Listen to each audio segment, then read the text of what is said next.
तरी माझ्या समवेत आलेले शिवसेनेचे उपनेते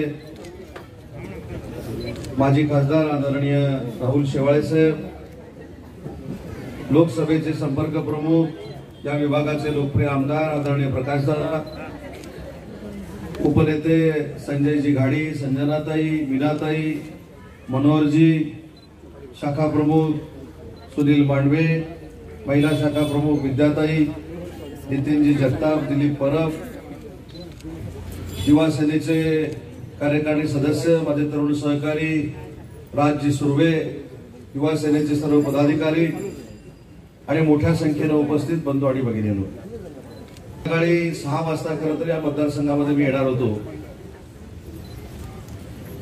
परंतु महायुतीच्या समन्वय समितीची बैठक असल्यामुळे मला तिथूनच निघायला 7 वाजले आणि प्रत्येक कार्यक्रमाला मी 2 ते 2.5 तास उशिरा पोहोचतोय। पण 2 ते 2.5 तास उशिरा पोहोचून देखील आपण मोठ्या संख्येने या ठिकाणी थांबलेला आहात।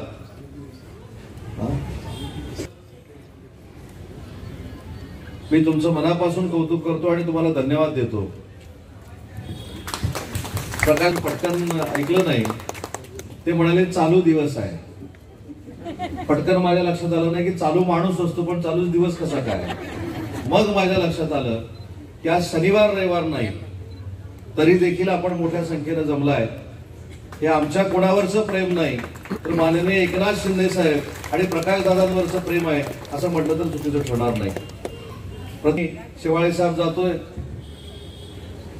तिथं जोराजोरात विचारतोय गटप्रमुख किती झाले, बूथप्रमुख किती झाले, महिला आघाडीच्या नेमणुकांचं काय झालं, युवा सेनेच्या नेमणुकांचं काय झालं।